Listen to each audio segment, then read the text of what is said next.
Assalamualaikum warahmatullahi wabarakatuh. Jumpa lagi dengan para calon mahasiswa Indonesia tahun 2022.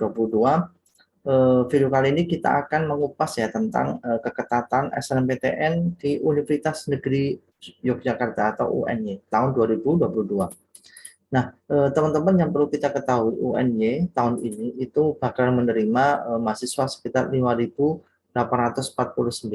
Dari total mahasiswa ini dibagi menjadi 3 jalur, ada SNMPTN, tapi kuotanya besar ya, 30%, dan SBMPTN 40%, dan jalur mandirinya 30%. Sehingga paling tidak sekitar 1.752 dari SNMPTN, kemudian 2.523 dari SBMPTN, dan 1.574 dari SBM atau jalur mandiri. Total pendaftar ya SNMPTN UNY tahun lalu itu 26.408, sangat banyak sekali dibandingkan dengan jumlah kuota yang disediakan. Nah, kita akan banyak mengupas tentang keketatan. Keketatan itu adalah daya tampung atau kuota dibagi jumlah peminat dikalikan 100. Sebagai contoh, kalau kita ambil prodi kedokteran gitu ya, misalnya daya tampungnya 50, peminatnya ada 1.000, maka keketatannya itu 5%. Apa makna angka 5 ini? Yaitu semakin kecil angka keketatan, maka semakin tinggi persaingan atau peluang semakin kecil. Nah, kita akan buka ya keketatan prodi-prodi di UNY. Saya mulai dulu dari prodi kelompok Saintek. Di klaster 1 ada prodi apakah? Ya, yang pertama ada teknik sipil, sangat kecil sekali. Ini persen sangat berat ya. Jadi teknik sipil itu di angka 1,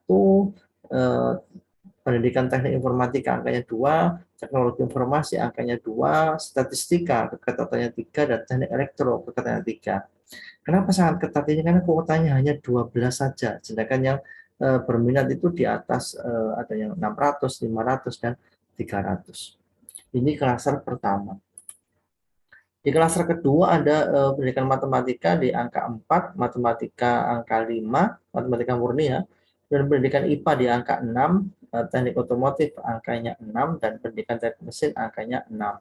Sama kuotanya 24, peminatnya mulai turun ya dari angka 500 menjadi 300-an untuk yang pendidikan teknik mesin. Jadi angka keketatannya juga semakin besar. Masuk di klaster ketiga ada prodi pendidikan biologi, ada di angka 7 keketatannya, biologi murni angka 7 sama, pendidikan teknik sipil perencanaan ada di angka 8, kimia ada di angka 8, pendidikan kimia ada di angka 13. Kenapa? Karena peminatnya hanya 182. Jadi kelihatan peminatnya semakin besar, semakin kecil, kuotanya sama 24.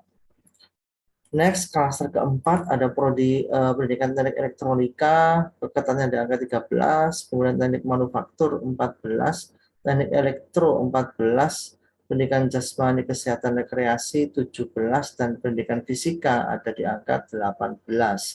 Jadi ini semakin besar angkanya, semakin kecil persaingannya.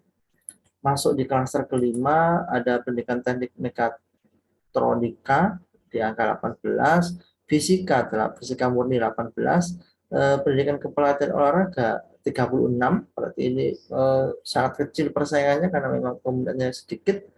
PGSD, tapi yang pendidikan jasmani 44 ya, dan ilmu keolahragaan 48, hampir separuhnya pasti diterima. Dan ini berarti peluang yang sangat besar teman-teman untuk memilih prodi ini karena peluangnya diterimanya besar.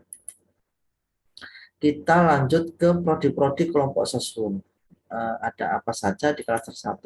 Ya, mulai dari manajemen di angka 1, wah ini sangat ketat sekali semuanya. Pendidikan teknik boga di angka 2, pendidikan teknik busana angkanya 2, psikologi juga 2, akuntansi juga 2. Ini 5 prodi yang luar biasa ya.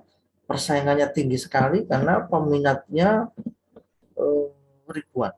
Ya, mulai 3.000, 1.000, semuanya bersaing di prodi yang sama. Jadi ini sangat ketat persaingannya dan peluangnya sangat-sangat kecil. Perlu dipertimbangkan kalau bertarung di prodi ini harus siap-siap tidak diterima karena ini hanya kecil kuotanya dan peminatnya di atas angka 1.000.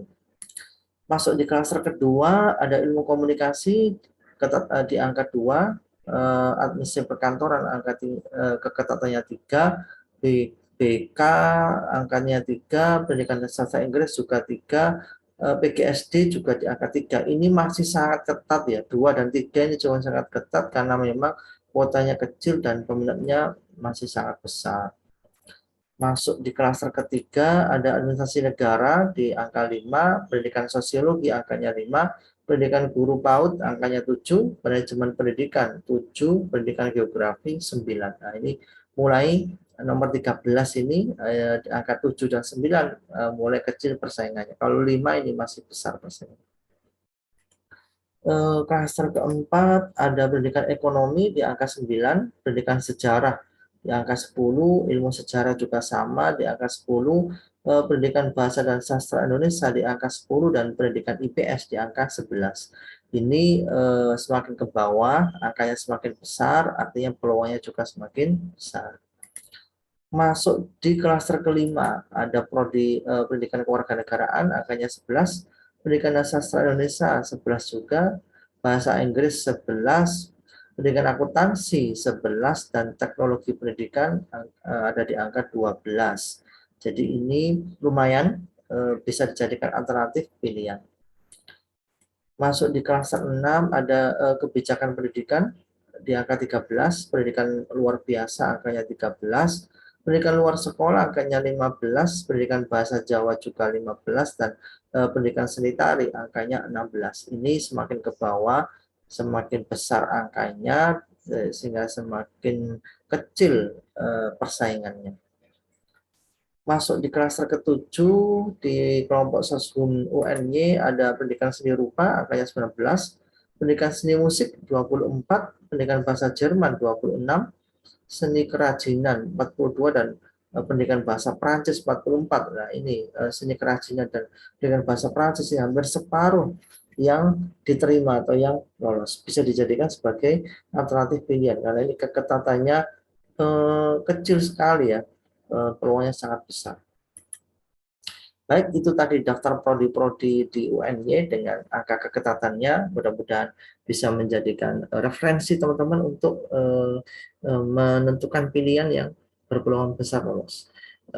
Tetap di video ini, tetap di channel ini karena kita akan terus mengupas tentang peluang masuk SNMPTN.